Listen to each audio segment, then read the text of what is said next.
சின்னதா ஒரு சின்ன கதை சொல்லிடுறேன். ரொம்ப முக்கியமான விஷயம். இது யாருக்குமே தெரியாது.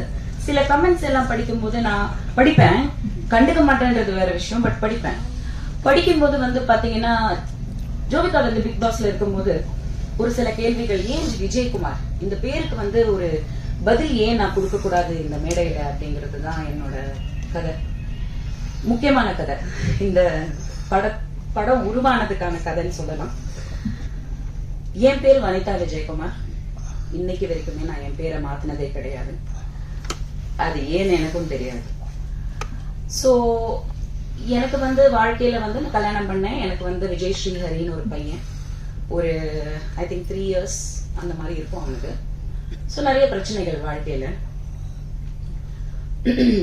அப்போ ஒரு சூழ்நிலை, அந்த சூழ்நிலை பாத்தீங்கன்னா எனக்கு வந்து இங்க இருக்க முடியல.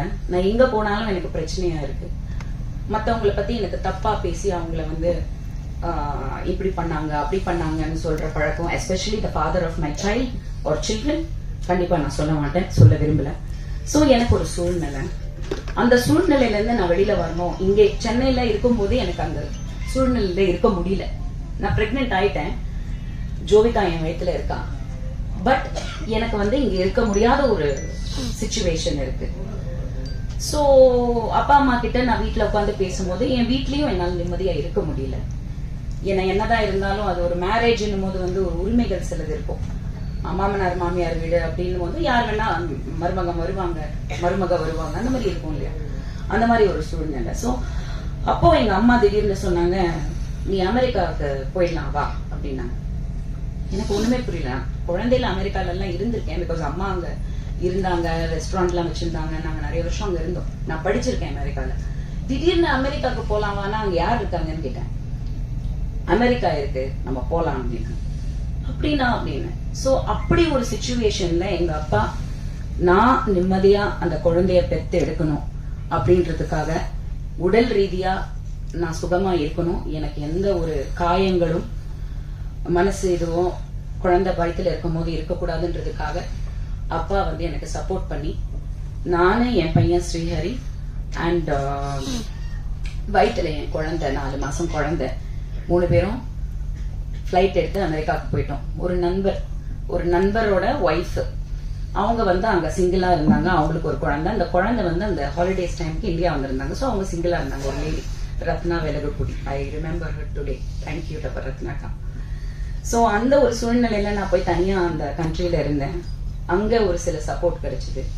எதுக்கு வந்தேன், எதுக்கு இங்க இருக்கேன்னே தெரியாது, தனியா இருந்தேன். ஷகிலாக்கா ஒரு டயலாக் வச்சிருப்பேன் நான் படத்துல, நீங்க ட்ரெய்லர்ல பாத்திருப்பீங்க. ஒரு பொண்ணு வந்து வயிற்றுல குழந்தை பிரெக்னெண்டா இருக்கும் போது அம்மா கூட இருக்கிறத விட புருஷன் கூட இருக்கணும் அப்படின்ற ஒரு டயலாக். அது நான் வாழ்க்கையில அனுபவிச்ச அந்த விஷயம். அது எங்க அம்மாவும் வந்தாங்க, லேட்டர் ஆன் ஜாயின் பண்ணாங்க. ஆனா அவங்களாலே என்னோட வலிய பார்க்க முடியலன்னா, பிரெக்னெண்டா இருக்கும்போது ஒரு பொண்ணு தனியா இருந்து ஒரு விஷயம் அந்த குழந்தைய பெத்து எடுக்கணும்னு நினைக்கும் போது, நம்ம எதுக்கு நம்ம குழந்தைன்றது வந்து நம்ம ஒரு அன்புலயும் ஒரு காதல்லையும் உருவாகிறது தான் ஒரு குழந்தை. அதுக்கான அர்த்தமே இல்லாத ஒரு சூழ்நிலையில நான் இருந்தேன். அப்போ ஒரு படம் பார்த்தேன், ஒரு இங்கிலீஷ் படம், 9 months ஒரு படம். அதுல இதே மாதிரி ஒரு பொண்ணு வந்து தனியா குழந்தை எடுத்து பெத்தெடுப்பா. நான் அந்த படம் பார்க்கும்போது பயங்கரமா அழுதேன். எங்க அம்மா ரொம்ப அழுதாங்க, கட்டி பிடிச்சு அழுதாங்க. உன் நிலைமை எந்த பொண்ணுக்குமே வரக்கூடாது, நீ குழந்தை பெத்தெடுக்கிற, ஆனா இந்த மாதிரி ஒரு சூழ்நிலை. அப்போ ஹாஸ்பிட்டல்ல வந்து குழந்தை பிறந்துருச்சு. என் பையன் மட்டும்தான் என் கூட நின்னா, ஆம்பளையா.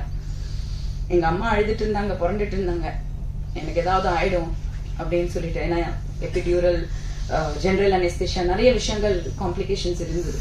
Second caesarean Jovika. அப்ப என் புள்ள மட்டும்தான் அப்படி 4 வயசு, இந்த பக்கம் அந்த பக்கம் இந்த பக்கம் அந்த பக்கம், ஒரு குட்டி விஜயகுமார் மாதிரி நடந்துட்டு இருந்தான் ஹாஸ்பிட்டல்ல. அம்மா will kill you. ஏன்னா அவங்க பண்ற டிராமா பார்த்து அவனே டென்ஷன் ஆயிட்டான். she will be fine, அவன் நல்லா இருப்பான், நீ வாய மூடு அப்படின்ட்டு. டெலிவரி ஆகி வெளில வந்ததுக்கு அப்புறம் என்ன ஹாஸ்பிட்டல்ல கேட்டாங்க, இந்த மாதிரி வந்து அமெரிக்கா கண்ட்ரி, நான் இது எதுக்கு சொல்றேன்னா, நம்ம கண்ட்ரிலயும் இவ்வளவு முன்னேற்றம் வரணும், மனிதாபிமானம் வரணும். they asked me what is the name, அங்கேயே பேர் சொல்லணும். அப்போ எனக்கு இந்த அந்த சிச்சுவேஷன்ல இருந்தனால எனக்கு அந்த ஹஸ்பண்ட் கேரக்டர் உள்ள கொண்டு வந்து இதெல்லாம் கொண்டு வந்தா திரும்பி ப்ராப்ளம் வரும் அப்படின்ற ஒரு பயத்துல இருந்து நான் சொன்னேன் ஹேவ் அ சாய்ஸ் அப்படின்னு கேட்டேன். யா நீ என்ன வேணா லாஸ்ட் நேம் கொடுக்கலாம் அப்படின்னு சொன்னப்போ என்னை பொறுத்த வரைக்கும் எங்க அப்பா தான் அந்த குழந்தைய பத்திரமா கொண்டு போய் அமெரிக்கால பிறக்க வச்சாரு. சோ அந்த என் தகப்பனோட பேர் தான் என் குழந்தைக்கும் நான் கொடுக்கணும்னு நான் முடிவு பண்ணதுதான் ஜோவிகா விஜயகுமார். சோ பேசுறவங்க கமெண்ட் பண்றவங்க எல்லாருக்குமே she is born with the love of my father, her own grandfather. So Kareena கபூரையும் அமிதாப் பச்சனோட அபிஷேக் பச்சனோட அவங்க பிள்ளைங்களையும் நீங்க வந்து ஏத்துக்கும் போது ஜோவிகா விஜயகுமார கண்டிப்பா நீங்க ஏத்துக்கணுங்கிறது நான் இதை சொல்லணும்னு நினைச்சேன். அந்த குழந்தைய வந்து இதே மாதிரி ஒரு கதையில ஒரு படம் தயாரிச்சு நான் அதை இயக்குவேன்றதை நான் நினைச்சு கூட பார்க்கல. படம் பார்த்தா அந்த விஷயம் உங்களுக்கு புரியும். So I wanted to tell you this story. Thank you for the time, and I want to thank all my technicians, cameraman, editors. My editors எல்லாம் வந்து எவ்வளோ, ஏன்னா நான் மாத்திட்டே இருப்பேன், கதையை மாத்திட்டே இருப்பேன். எடிட்டிங் டேபிள்ல நிறைய விஷயங்கள் மாத்திருக்கோம். So all the technicians, Naresh Babu sir இங்க இருக்காருன்னு நினைக்கிறேன். எங்க இருக்காரு? வாங்க வாங்க please come to the stage. வாங்க வாங்க ப்ளீஸ். கலசா ஸ்டுடியோஸ் அது என் வீடு மாதிரி.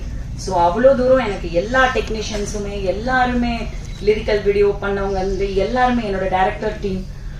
ஐ want to thank Rajesh Mani, Soumya, thank you Guru,